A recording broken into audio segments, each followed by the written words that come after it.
So, viewers and listeners, Assalamu alaikum wa rahmatullahi wa barakatuh. Good day and welcome to this exclusive interview. I would call it an exclusive intercontinental panel interview with me, Umar Isa Dandago.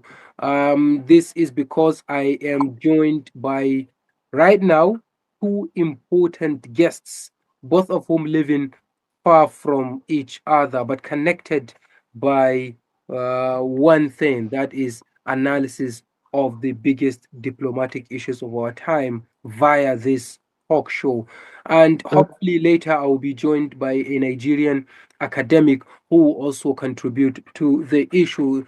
Well, since the inauguration of President Donald John Trump as the 47th president of the United States of America, the world has seen what his critics would describe as a disruption of the normal global order, or what his fans could describe as the reshaping of the global order.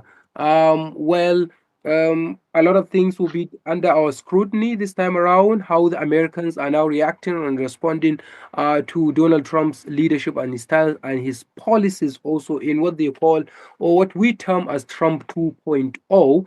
And secondly, how the Europeans are coping with his administration, and also Africans. I don't know whether he's giving, should I use this word? Is giving a damn about the Africans or not. Dark is laughing. And secondly, a damning allegation that the USAID, the United States Agency for International Development, USAID, has been funding terrorism, or its money has been used to fund terrorism. An allegation put forward by a U.S. Congressman, Scott Perry, I think, a guy from Pennsylvania. In Nigeria, from last week up to this week, one of the biggest stories is that damning allegation that the USAID and its funds have been used to fund Boko Haram, a terrorist insurgent organization that has bedeviled the Nigerian government and Nigerian state and the Nigerians for nearly now 2 decades, if we could put it this way, since 2009. So, like I said, an avalanche of issues to discuss, plus the third anniversary of the Russia's invasion of Ukraine. And to do that, to help me do that, I am joined from Amsterdam, in the capital city of the Netherlands, by Professor Dirk Jan Koch, author of Unintended Consequences of Foreign Aid, or Foreign Aid and its Unintended Consequences. Professor Dirk Jan Koch, thank you very much indeed for coming back. Thanks, and great to be back, Umar. Thank you for the invitation. Last time I interviewed you, you said it was fiery and very hot. I peppered you with hard hitting questions. Yes, definitely. So that's why I'm coming back. Oh, thank you very much indeed. That's a very good testimony. And yeah, Professor Jeff Kelly Lowenstein from Grand Valley State University, also the executive director of CCIJ, the Center for Collaborative Investigative Journalism. Thank you very much indeed. You are a very regular speaker on this show. Thank you, sir, for coming back. Thank you, Umar, for having me, and it's a pleasure to be with you always. I'm very proud of you and all your accomplishments, and very happy to dialogue with your distinguished guests. Thank you very much. Yeah, indeed, it's our pleasure to always have you around. Dr. Khadija Sanusi Gumbi is a lecturer of international relations, one of the very few female international relations professors that I know in Nigeria, and it's such a huge pleasure, Ma, to have you on the show. Thank you very much, Ma. Thank you for having me, and good evening, everyone. It's good to be here. Hi.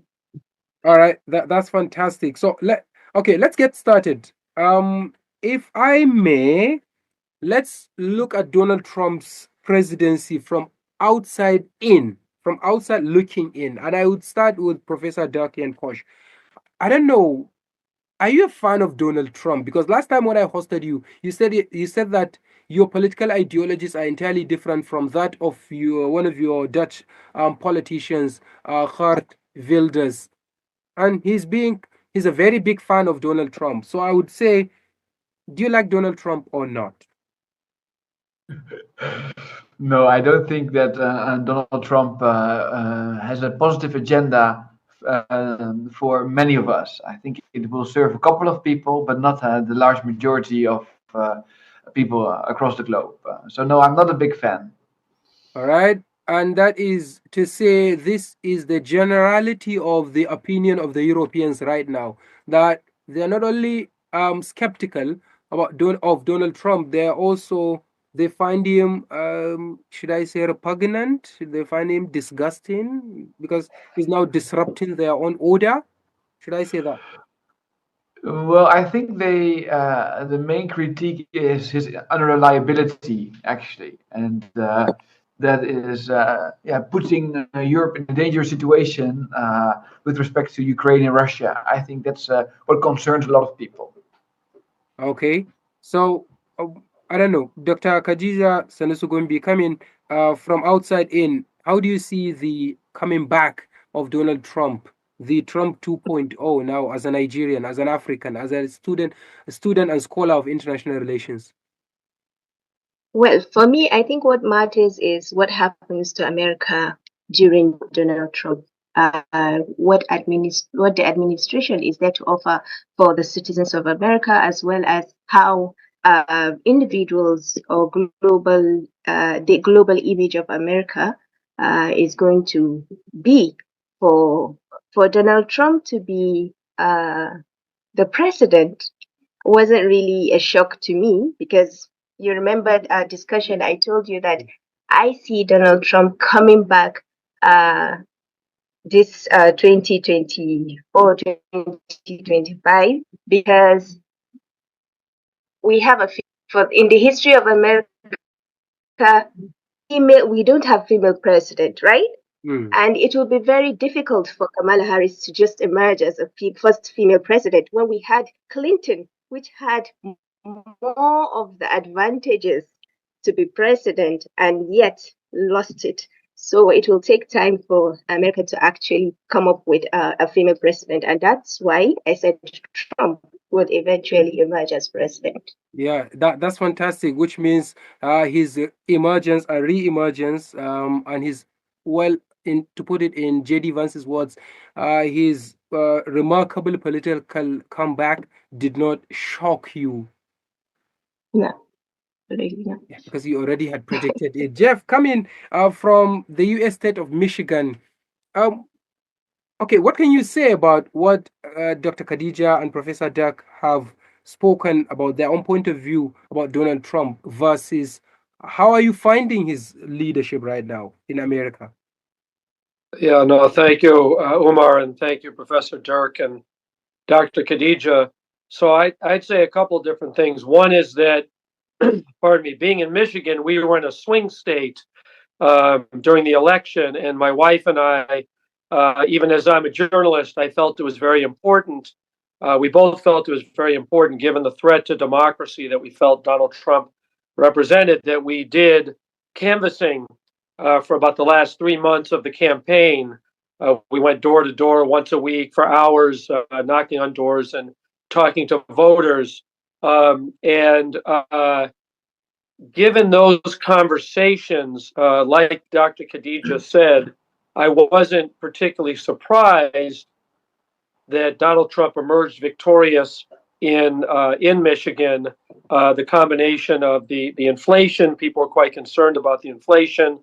The issue of Gaza was a very strong issue, particularly in Michigan, which has a large Muslim and Arab American population. There's the gender issues and the race issues, which Dr. Khadija spoke to. And, pardon me, there's also, I think, and this may be apparent from outside, but certainly within the United States, I think sometimes those people who are opposed to Donald Trump don't recognize the deep emotional ties that he's been able to cultivate with his followers over the past decade. And so I live in Grand Rapids, Michigan. My wife and I live in Grand Rapids, Michigan, which by a strange coincidence is the site where Donald Trump has ended his campaign each of the 3 times he has run for president. And so I'm sitting in our home right now. So less than a mile from our house, the night before the election, he held his final rally. And so my wife and I had gone the day before to a rally at Michigan State, about an hour from where we are in Grand Rapids, and we waited in line all day. We didn't eventually get in just because there was, so many people attending. So I'd attended that experience, been there. We hadn't been able to get in, but then from there, I went to the Trump rally, and it was an important experience. I had gone to the Trump inauguration, the first one in 2017, because I really wanted to see for myself, without an ideological filter, what our country had chosen in 2017 and was on the brink of choosing again in 2024. So I don't want to take too much time going into the details of the rally, other than to say that there was a deep tie, a positive feeling of belonging in the group, which I just think is really important to pay attention to. In terms of how he is governed, it's been a very, very strong move to on multiple fronts to try and enact the agenda that was very clearly articulated in Project 2025. For those people who haven't read that document, I do recommend it. That it's taking a lot of direct planks, personnel, approach to government, and the moves that it's very important. I guess the one thing I'd also say, just briefly, is that it's important not just to look at Donald Trump this time, but the forces that have cohered around him, not just with J.D. Vance, not just with Elon Musk, but the set of people. If you look at Project 2025 in the executive summary, it talks about how the Heritage Foundation in 1981 came together and prepared a list of about 1,100 recommendations. And President Reagan implemented many, many of those recommendations, and it was kind of like a template. And so the Project 2025 says, whoever comes in, we want that person. Now, they don't say President Trump, but clearly they were thinking of him. Even though he disavowed knowledge of it, that has very much been the guide of how he has governed. And in a very short order, he has upended decades of really almost close to a century, really, since World War II, of relations with Europe. He has started with Elon Musk and DOGE, Department of Government Efficiency, to just try to eliminate unconstitutionally whole government agencies. His attitude toward the courts appears to be, if they go along with him, he'll follow them. If he doesn't, he'll disregard them.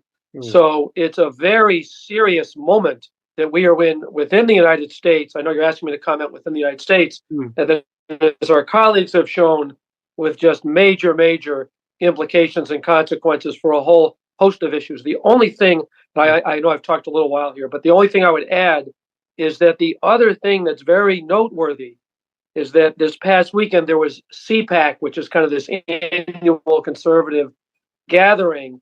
And it's very important to note that J.D. Vance, when he went to Europe, to the point earlier that Professor Dirk was making, he did not meet with Olaf Scholz, who was then and is still the prime minister in Germany. He met with Alice Weidel and the AfD, which did very well in yesterday's election. So as much as many people in Europe and throughout the world find President Trump and his policies very repugnant and anti-democratic, he did win with a majority here in the United States.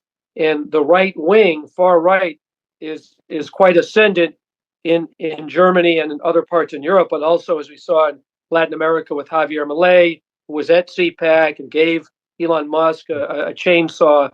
That it's a very serious moment for those of us who believe in democracy. So thank you for hearing me out. I apologize to the colleagues for speaking long on this particular question. No, not at all. Of course, you have quite discussed a lot of points that need to be unpacked. Okay, we're going into specifics a bit later. If I go back to Professor Dirk, I don't know. You started talking about how anxious the Europeans are, especially these days. Look at what happened at the Munich Security Conference. Look at what's the war of words between Donald Trump and Zelensky, Volodymyr Zelensky. Trump called him a dictator without election, and you see all those war of words are in favor of Putin. I don't know. In general, what could you say about the mood in Europe now? I know you started talking about it earlier, but then you need to expand. What is the general mood now in Europe versus um, how is it that you guys are trying to cope with him? Yes, I think we really are at a pivotal moment of change, that we need to realize that we can no longer depend on this relationship, which has served us so well for the last 80 years, and that we need to really pivot towards a stronger Europe, an own army, our own defense systems, and yeah, it's difficult for a continent who has such a troubled history with wars and with armies. So, but now I think we'll have to face up to it. This, yeah. Okay. And Omar, the second thing I want to say, our population. Of course, there's also a group of people who's quite happy with him, who like this idea of a strong man and who believe all the fake news he is spreading. But I do feel that also in our Muslim communities, in both Germany and the Netherlands, there's also a sense of fear, because he is supporting, and JD Vance is supporting this anti-immigration agenda, the anti-foreigner agenda, and they feel, increasingly also at risk, and those guys are not really in favor of a multicultural society where everybody can live their lives as they like to please. No, it's an anti-immigrant agenda. So I see also quite a lot of worries with my immigrant and my Muslim friends. And some people would say your country, the Netherlands, is also considered as an anti-immigrants, anti-Muslim country, right? Yeah, and you feel that now that those anti-Muslim, anti-immigrant parties, they feel the support from Vance, from Trump. So they're like, yeah, you see, we're not extremists. Even the most powerful man on earth is saying what we always have said, So it really provides them backing, which I think is worrisome. So he is reinforcing kind of their pre-existing belief. Yeah. Okay, another issue I want to explore with you, Professor Doug, is do you believe that the Europeans have found it wrong depending on the United States for their own security? Oh, well, yeah, with hindsight, it's always easy, but I think that there has been a push for a long time for Europeans to invest more in their own security. And yeah, they didn't do it because they thought, yeah, it's cheaper not to do so. And the Americans had this big military industrial complex, and the Europeans were always buying the American weapons. So it was also a win-win for America, I think, not just for Europe. But now we're late. You can suddenly from one day to another build your own defense industries. So yeah, I think with hindsight, a lot of people think like, oh, we should have started this 10 years ago or 20 years ago, this independence. Yeah, at least by 2016, when Trump first came into power and he started threatening America pulling out of WHO, threatening NATO and stuff like that. Multilateralism has never been his own favorite word. Tariff it has been, or tariff is, and stuff like that. And isolationism, as a lot of people put it. Some people would say, yes, the Europeans have miscalculated. Since then, you should have taken a lesson, right? This guy has for us in Africa. I think I'll just continue with our conversation. When you left, we were actually talking about the USAID and how it has been cancelled for all worldwide. Mm-hmm. And so what's the mood in Nigeria regarding the USAID? So I think it's a mixed mood, especially that people are looking at it differently in the perspective. Some projects that are ongoing, like in health, in education, and even in agriculture, we are yet to see it being halted right? So the impact is not yet felt. We're just having the discussion over the information that is dawning on the people that, oh, USAID is now tagged as a criminal organization by a Elon Musk. citizen of the United States. By Elon Musk. So, He calls it a yes, so organization. Nigeria is really yet to pick up the pieces as in to understand, okay, why didn't we know this earlier, right? Yeah, but some people would say the problem is it has been connected to some shady activities. There's no anybody, there is no entity or government body to regulate its activities, to oversee, or carry out some oversight functions over the activities of that organization and many other international organizations coming and operating in Nigeria. That is one of the reasons why this has sowed a lot of doubts in the minds of Nigerians. Would you elaborate on that? Yeah, USAID has been in Nigeria for a very long time, and it has been participating in this humanitarian aid for a very long time. And so much significance, so much relevance in terms of these sectors of the economy. We're talking about health, education, agriculture. So a lot of impact there, positive impact. And that's why I'm saying that it's becoming gloomy. It's becoming, oh, okay, why are we not aware of this, right? And we just hope that these are just conspiracy theorists that will over time fade away. Because when you look at those who have benefited from the USAID, you would see that it's not something negative. Okay. And so, yes. Are you saying that simply because you're also an activist, possibly might have benefited from one project or the other funded by USAID, possibly? Is that what you're saying? No, I haven't benefited directly, but I would say that I have seen a number of projects that have been ongoing, and I have seen a number of projects that have been successfully what will I say, conducted and implemented. And I also witnessed a number of people, a number of citizens, communities benefiting from projects. Okay. Umar? Yeah, Professor Dirk. Yes, I really appreciate what Dr. Khadija is saying, and I'm often quite critical about foreign aid, but I do think that the stories that they are spreading now, it's fake news. What Musk is spreading and what the Senator Perry is spreading. I wrote this book about foreign aid and its unintended consequences, and I see that sometimes indeed things go wrong. But to claim that USAID has been funding, like on purpose, Boko Haram, no, it's just not correct. And it's distracting.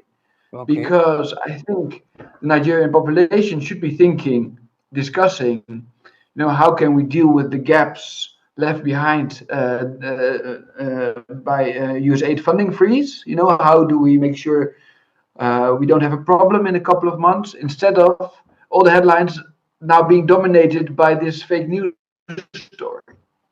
I understand, Umar, what you say is that there's not enough oversight, Nigerian oversight, yes, of USAID practices or international donor practices. I think that's a valid concern, and let's see how we can strengthen that. But let's not believe the fake stories that they're putting out there to discredit an agency which has done also a lot of good things. Yeah, and I think defunding USAID will also affect a lot of non-governmental organizations, and many of them in Nigeria, because they get most of their fundings from the USAID. Of projects will be affected. Yeah, but Dirk, you and I had this debate a while ago on this show about the issue of foreign aid and the culture of dependency that it creates. And I put you the words of Dambisa Moyo. And let me put it again: aid makes aid makes good leaders bad, and bad leaders worse, and it creates the culture of dependence. Why? Some people would say, why is it that we cannot do this on our own unless we sit down and wait for an international donor agency from the US, from Amsterdam, from Germany, and whatever, to come and give us some handout. And this has proven to be ineffective, as critics are saying, not my words, simply because the people who are generating the money, getting the contracts from the USAID and other donor agencies, are enriching themselves instead of implementing those 100%. Dirk.